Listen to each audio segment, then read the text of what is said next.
പിതാവിൻ്റെയും പുത്രൻ്റെയും പരിശുദ്ധാത്മാവിൻ്റെയും നാമത്തിൽ ആമേൻ. എൻ്റെ പ്രിയപ്പെട്ടവരെ, ഇന്ന് ജൂലൈ മാസം 23-ാം തീയതി വ്യാഴാഴ്ച. അമ്മേ പരിശുദ്ധ അമ്മേ, അമ്മേ പരിശുദ്ധമേ, ദൈവമാതാവേ, കൃപാസനത്തിലൂടെ ഞങ്ങൾക്കും ഞങ്ങളുടെ ദേശത്തിനും അമ്മ മധ്യസ്ഥം തേടി തന്ന എല്ലാ അനുഗ്രഹങ്ങൾക്കും കൃപകൾക്കും ഞങ്ങളിപ്പോൾ ഹൃദയം നിറഞ്ഞ നന്ദി പറയുന്നു. അമ്മേ പരിശുദ്ധമേ, ദൈവമാതാവേ, 2004 ഡിസംബർ 7-ാം തീയതി ഉച്ചകഴിഞ്ഞ് 2:30 കൃപാസനത്തിൽ സംഭവിച്ച അമ്മയുടെ പ്രത്യക്ഷപ്പെടലിനെ കുറിച്ച് തിരുസഭയ്ക്ക് സമർപ്പിച്ചിരിക്കുന്ന പഠനരേഖകളുടെ മേൽ സഭാത്മകമായ പഠനം ആരംഭിക്കുവാൻ ഞങ്ങൾ പ്രാർത്ഥിക്കുന്നു. അമ്മേ പരിശുദ്ധമേ, ഭൂസ്വർലോകങ്ങളുടെ രാജ്ഞിയായ അങ്ങേയ്ക്ക് ഭൗമസംരക്ഷണത്തിനായി പ്രപഞ്ചപ്രകൃതിയെ തന്നെ തിരുസഭ പ്രതിഷ്ഠിക്കുവാൻ ഈ പ്രത്യക്ഷീകരണം വഴി ഇടയാക്കണമേ. പരിശുദ്ധമേ, ജപമാല മാതാവേ, സകല കൃപാസനം പ്രാർത്ഥനയോടും ചേർത്ത് ഞങ്ങളിപ്പോൾ പ്രാർത്ഥിക്കുന്ന ഈ കുടുംബത്തിന്റെ പ്രത്യേക നിയോഗം പറ മക്കളെ.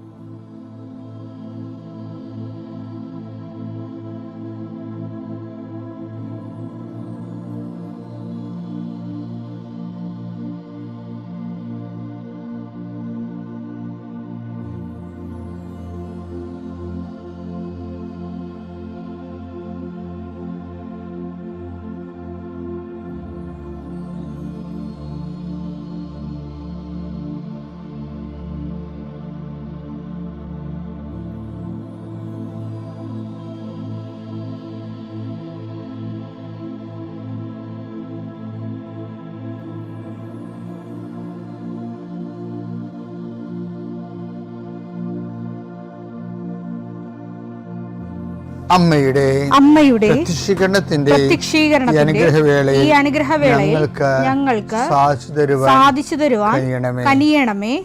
ആമേൻ. വിശ്വാസ പ്രമാണം. സർവശക്തനായ പിതാവും ആകാശത്തിന്റെയും ഭൂമിയുടെയും സൃഷ്ടാവുമായ ദൈവത്തിൽ ഞാൻ വിശ്വസിക്കുന്നു. അവിടുത്തെ ഏകപുത്രനും ഞങ്ങളുടെ കർത്താവുമായ ഈശോ മിശിഹായിലും ഞാൻ വിശ്വസിക്കുന്നു.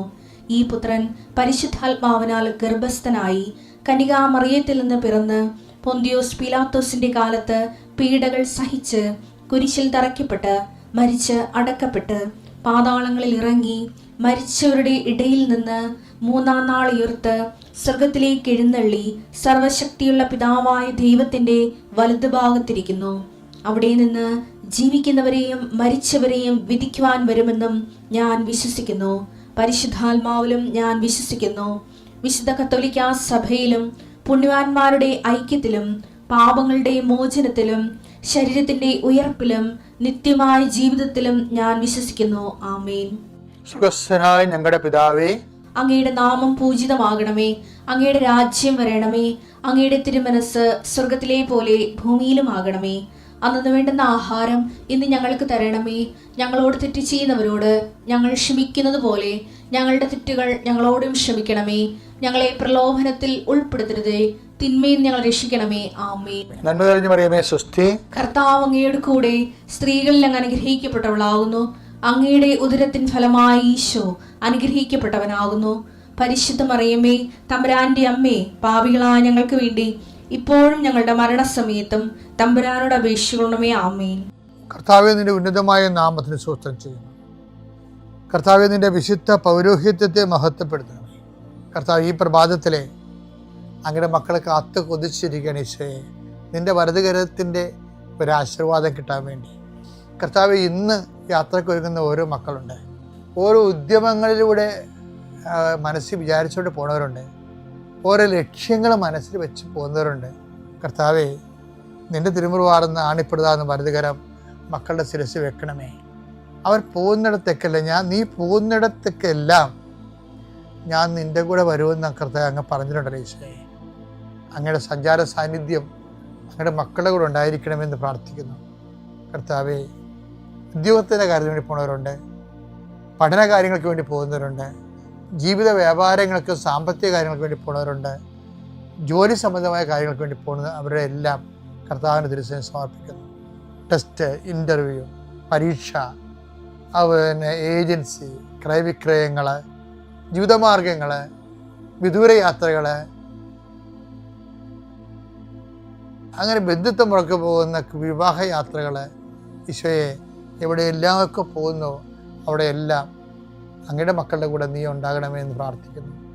ഇന്നത്തെ മുഴുവൻ യാത്രകളിൽ കർത്താവ് നിൻ്റെ കൂടെ ഉണ്ടാവുകയും മാതാവ് നിൻ്റെ വലതുകരം ഗ്രഹിക്കുകയും സഞ്ചാരി മാതാവ് രാത്രി നീ തിരികെ വരുമ്പോൾ നിന്നെ ആരോഗ്യത്തോടെയും സമാധാനത്തോടെയും സുരക്ഷിതമായി ദൈവം നിന്നെ തിരികെ എത്തിക്കുകയും ചെയ്യട്ടെ. നിത്യം പിതാപുത്രനും പരിശുദ്ധാത്മാശ്രയിക്കുന്നതാണ്. ഇപ്പം ഇവിടെ ഉടമ്പടിയിലെ ഒരു വിഷയമേ, ഉടമ്പടി തുടക്കുമ്പോൾ തന്നെ എബ്രാഹത്തിനോട് ദൈവം പറയും, ഇത് ബൈലാറ്ററൽ എഗ്രിമെൻ്റ് ആണ്, നമ്മൾ തമ്മിൽ ഉഭയകക്ഷിയാണ്, ഒരു കക്ഷി ഞാനാണ്, ഒരു കക്ഷി നീയാണ്, അതുകൊണ്ട് ഞാനുമായിട്ട് ഉടമ്പടി ചെയ്യാൻ നീ യോഗ്യനല്ല, പക്ഷെ അതുകൊണ്ട് നിനക്ക് ചെയ്യാവുന്ന ഇത്രയേ ഉള്ളൂ, നീ കുറ്റമറ്റവനായിരിക്കണമെന്ന് പറയും. പിന്നെ എൻ്റെ മുമ്പിൽ തന്നെ വിരാജിക്കണം. നമ്മൾ എപ്പോഴും പറയുന്ന വചനം വായിച്ചേ, ഉൽപ്പത്തി 17:1.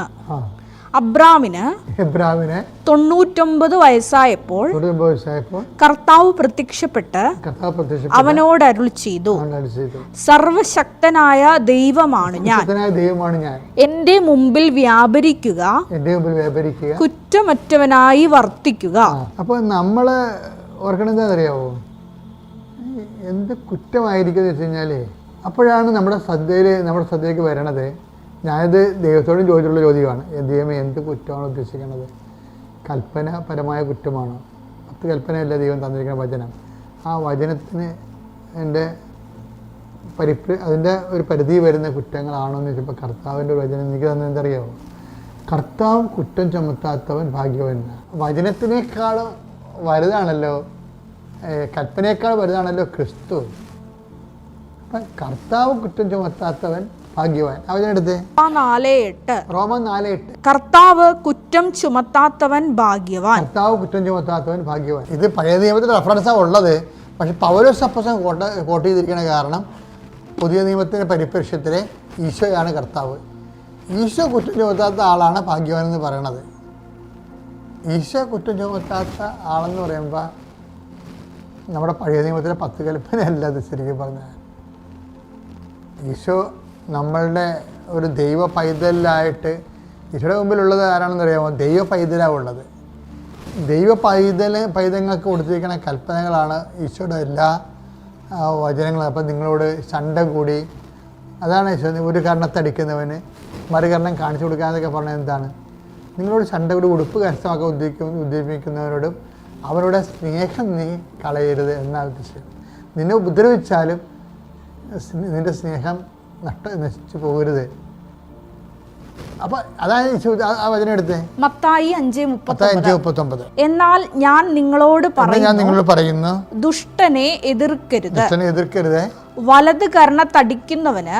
അപ്പൊ ദുഷ്ടനെ എതിർക്കരുത് എന്ന് പറഞ്ഞിട്ട് അപ്പൊ പഴയ നിയമത്തിൽ നിന്നൊക്കെ ഒത്തിരി മാറി. അതാണ് കർത്താവ് എന്ന് പറയണത്. പിന്നെ എന്താണ് ആ ദുഷ്ടനെ എതിർക്കരുതെന്ന് പറഞ്ഞിട്ട് പിന്നെ പറയണത് അറിയാവോ? നിന്റെ വലത് കർണത്തെ അടിക്കുന്നവനെ മറ്റേ കരണം കൂടി കാണിച്ചു കൊടുക്കുക എന്ന് വെച്ച് കഴിഞ്ഞാൽ അതിൻ്റെ അർത്ഥം എന്താണ്? കരണം കൂടി ഇല്ലാന്നില്ല അതിൻ്റെ അർത്ഥം. അപ്പം ബുദ്ധി ബോധം ഇല്ലാത്തതുകൊണ്ട് ചിലപ്പോൾ അടിച്ച് തലയെ പൊട്ടിച്ചിട്ട് വരും. അതല്ല, നിന്നെ ഉപദ്രവിച്ചാലും ആ ഉപദ്രവിക്കുന്നതിനുള്ള സ്നേഹം നീ ബാക്കി സൂക്ഷിക്കണം.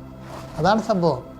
നിന്നെ ഉപദ്രവിച്ചാലും, നിന്നെ ആരൊക്കെ ഉപദ്രവിച്ചു വിചാരിച്ചോ, എന്നാലും ഇപ്പം മാനസിക ഉപദ്രവിക്കുന്നവരുണ്ട്, ശാരീരികമായി ഉപദ്രവിക്കുന്നവരുണ്ട്. അങ്ങനെ നിന്നെ ഉപദ്രവിച്ചാലും ആ ഉപദ്രവകാരിയോടുള്ള സ്നേഹം നീ കുറയ്ക്കരുത്. അതെപ്പോഴും മനസ്സിൽ സൂക്ഷിക്കണം. എനിക്ക് ഏറ്റവും ഇഷ്ടപ്പെടുന്നറിയാമോ? ഞാൻ എപ്പോഴും പറയുമോ, ലോങ്കിനോസ് എന്ന് പറഞ്ഞ ഒരാളുണ്ടായിരുന്നില്ല ഈശോയ്ക്ക്. ഈശോയുടെ ജീവിതത്തിലേക്ക് ഏറ്റവും ഇഷ്ടപ്പെട്ട കാര്യമാണത് ലോങ്കിനോസ്. അപ്പം ലോങ്കിനോസ് എന്ന് പറയുന്നത് എൻ്റെ അർത്ഥം കുന്തക്കാരാണ്. പേരൊന്നും അറിയാൻ പാടില്ല. ബൈബിൾ എഴുതിയ ആളിന് പറഞ്ഞു കുന്തക്കാർ എന്ന് പറഞ്ഞ ഒരാളുണ്ടായിരുന്നു. അവൻ ദുഷ്ടനായിരുന്നു, ഒറ്റക്കണ്ണനായിരുന്നവൻ. ആ ഒറ്റക്കണ്ണും വെച്ചുകൊണ്ട് അവൻ പ്രധാന ആജ്യന്മാരെ സൂചിപ്പിക്കാൻ വേണ്ടി മരിച്ചു കിടക്കണ ഈശോ എടുത്ത് ഇവൻ വന്ന് ഈ കുന്തവും പിടിച്ചുകൊണ്ട് കർത്താവ് മരിച്ചോ ഇല്ലെന്ന് അറിയാൻ വേണ്ടി ചങ്കിൽ കൊത്തു. അപ്പോൾ എനിക്ക് ഭാഗം എന്ന് പറയണത് ഭയങ്കര ട്രഡീഷനുള്ള ഭാഗമാണിത്. ഇപ്പോൾ ഞാനെപ്പോഴും ചിന്തിക്കണമെന്ന് അറിയാമോ? ഇപ്പോൾ നാഥാനിയൽ വന്നില്ലേ? ഇപ്പം നാഥാനിയൽ കർത്താവിൻ്റെ അടുത്ത് വന്നില്ലേ? കർത്താവിനോട് പരിശുദ്ധാത്മ പറഞ്ഞേ, ഇവൻ നല്ല സ്റ്റഫാണ് കേട്ടോ, വർക്ക് ചെയ്യാൻ പറ്റിയ സ്റ്റഫാണെന്ന് പറഞ്ഞു. എന്ന് വെച്ച് കഴിഞ്ഞാൽ ഇവൻ വർക്ക് ഇവൻ നീ പറയണ കാര്യങ്ങൾ അക്സെപ്റ്റ് ചെയ്തിട്ട് അപ്ലിക്കബിലിറ്റി ചെയ്യും. ഇവൻ ദൈവരാജ്യത്തിന് പറ്റിയ ഒരു സ്റ്റഫാണ്, നിനക്ക് വർക്ക് ചെയ്യാൻ പറ്റിയ പരിശുദ്ധാത്മാവ് ഈശോയ്ക്ക് ഒരു നോട്ട് കൊടുത്തു. അപ്പോൾ നഥാനിയേൽ വന്നപ്പോൾ ഒന്ന് വായിച്ചു, യോഹന്നാൻ 1:47. നഥാനിയേൽ തന്റെ അടുത്തേക്ക് വരുന്നത് കണ്ട് യേശു അവനെ പറ്റി പറഞ്ഞു, ഇതാ നിഷ്കപടനായ ഒരു യഥാർത്ഥ ഇസ്രായേൽക്കാരൻ. ഇതാണ് യേശുവിൻ്റെ ഒരു എന്താണ് ഒരു ഫോർസീയിങ് ആയിട്ടുള്ള ഫാക്കൽറ്റി. പിന്നെ നഥാനിയേൽ വരുമ്പോൾ തന്നെ മൊത്തം അവൻ ഈശോയുടെ പ്രവേശിച്ച് എത്തുമ്പോൾ തന്നെ കർത്താവ് മുഴുവൻ ഡീറ്റെയിൽസ് കർത്താവിൻ്റെ കയ്യിലെത്തും. അവൻ നഥാനിയേലാണ്, മോർ ദാൻ എ ജേക്കബ്. ഭയങ്കര നഥാനിയെ കുറിച്ച് റിപ്പോർട്ടൊന്നും he's more than a Jacob. ഇത് ജേക്കബ് കള്ളനായിരുന്നല്ല, കാപട്യക്കാരനായിരുന്നില്ല, ഇവന് അങ്ങനെ പോലും കാപട്യമില്ലാത്തവനാണ്, നിനക്ക് വർക്ക് ചെയ്യാൻ പറ്റിയ ആളാണെന്ന് പറഞ്ഞു. അപ്പോൾ ഇതാണ് ഈശോയുടെ ഒരു മൈൻഡ് സെറ്റ് എന്ന് പറയുന്നത്, മൈൻഡിൻ്റെ ഒരു ഫാക്കൽറ്റി എന്ന് പറഞ്ഞാൽ. ഇത് തന്നെയാണ് ഈശോ മരിക്കണ മുമ്പ് ഈ ലോങ്കിനോസ് ഇല്ലേ, കുന്തക്കാരൻ, അയാൾ വരുന്ന കണ്ടിട്ടുണ്ട് ഈശോ. അതാണ് ഈ പ്രിൻസിപ്പിൾ അങ്ങോട്ട് അപ്ലിക്കേറ്റ് ചെയ്തതെന്ന് നമുക്കറിയാം. ഈ കുന്തക്കാരൻ താൻ മരിച്ചു കഴിഞ്ഞും ഈ ഒറ്റക്കണ്ണം വരുമെന്ന് തൻ്റെ ചങ്കിൽ കൊത്തുമെന്നൊക്കെ അറിയാം. എന്നിട്ടെന്താ ചെയ്തെന്നറിയാമോ? ആ ഹൃദയത്തിൽ ഇവനുള്ള വെള്ളവും ചോരയും ദൈവം സൂക്ഷിച്ച് വെച്ചിട്ടാണ് മരിക്കണത്. കരുതൽ സൂക്ഷിച്ച് വെച്ചിട്ടാണ് മരിക്കണത്. ആ ട്രഡീഷൻ ഭയങ്കര സൂപ്പർ ട്രഡീഷനാണ്. അങ്ങനെ ഈശോ അങ്ങനെ തന്നെ ചെയ്യണ കക്ഷിയാണെന്ന് നമുക്കറിയാം. ഞാൻ ഇത്രയും നാളും നമ്മൾ ഈശോയുമായിട്ട് നമ്മൾ സഞ്ചരിക്കുക, ഈശോ അങ്ങനെ തന്നെ ചെയ്യത്തുള്ളൂ. അവന് ആ ഒറ്റക്കണ്ണന് അവന് കുത്താൻ വേണ്ടി വന്ന വൈരാഗിക്ക് വന്ന് മറ്റുള്ള ഈശോൻ്റെ നാമത്തെ പ്രതി മറ്റുള്ളവരുടെ മുമ്പിൽ ആളാകാൻ വേണ്ടി അവർക്ക് സപ്പോർട്ട് ചെയ്യാൻ വേണ്ടി വന്ന ആളാണ്. അവൻ്റെ കണ്ണ് തുറക്കാൻ വേണ്ടി കർത്താവ് ഒരു തുള്ളി ചോരയും നീരും സൂക്ഷിച്ചു വെച്ചിരുന്നു. ഇതാണ് ഒരു ഈശോ എന്ന് പറയുന്ന സംഭവം. ഈശോ എന്ന് പറയുന്ന ഒരു റിഡംപ്റ്റീവ് യാഥാർത്ഥ്യം അതാണ്. നമുക്ക് ഒന്നും പറയാൻ പറ്റത്തില്ല. എനിക്ക് ഭയങ്കര സങ്കടമാണ്. എന്ന് വെച്ച് കഴിഞ്ഞാൽ ഇതാണ് കൈമാറേണ്ടത്, ഈ ഈശോനെ കൈമാറേണ്ടത്. അല്ല നമ്മൾ ടെക്നിക്കൽ ഡോക്യുമെൻറ്റുകളൊക്കെ കൈമാറി കഴിഞ്ഞാൽ കുഴപ്പം അറിയാമോ? ആ ഒരു അക്കാഡമിക് ലെവലിൽ മാത്രമേ സുവിശേഷ വേല നടക്കത്തുള്ളൂ. നമ്മൾ വല്ല ഡോക്യുമെൻറ്റും താഴേക്ക് വരികയും അത് ആരെങ്കിലും രക്ഷിച്ച് നമ്മൾ ആൾക്കാരെ അതിലേക്ക് ആഗ്രഹിച്ചിട്ട് ഒരു കുഴപ്പമില്ല. പക്ഷേ സഭയുടെ അച്ചടക്കത്തിനും അതുപോലെ തന്നെ നമ്മുടെ വിശ്വാസത്തിൻ്റെ ഭദ്രതയ്ക്കും അതെല്ലാം ആവശ്യമാണ്. ആവശ്യമല്ല, അത്യാവശ്യമാണ്. പക്ഷേ ഞാൻ പറഞ്ഞു വരുന്നതിൻ്റെ കാരണം വെച്ച് കഴിഞ്ഞാൽ ഈശോയെ ഈ കാലത്തുള്ള ആൾക്കാർ എങ്ങനെ ഈശോയെ കണക്ട് ചെയ്യണം, ആ കണക്ട് ചെയ്യണത് ഈ ഈശോയുടെ ഈ ബിഹേവിയറുണ്ട്. അത് ശരിക്കും നമ്മൾ ഇങ്ങനെ തുറന്നു വെക്കേണ്ടതാണ്. അതായത് ഇതിങ്ങനെ കരുതി വെച്ചിട്ടാണ്. അതാണ് ഈശോ ഈ നിൻ്റെ ഒരു കരണത്തെ അടിക്കുന്നത് മരണകാരണം കാണിച്ചു കൊടുക്കുക എന്ന് പറയുമ്പോൾ എൻ്റെ അർത്ഥം കരണം കാണിക്കാൻ വേണ്ടി തലയെ കൊണ്ടിരുന്ന എല്ലാ അർത്ഥം എന്താണ്? നിന്നെ ദ്രോഹിച്ചാൽ പോലും അവനോടുള്ള സ്നേഹം നീ മരിച്ചാലും നിൻ്റെ മനസ്സിലുണ്ടാകണം.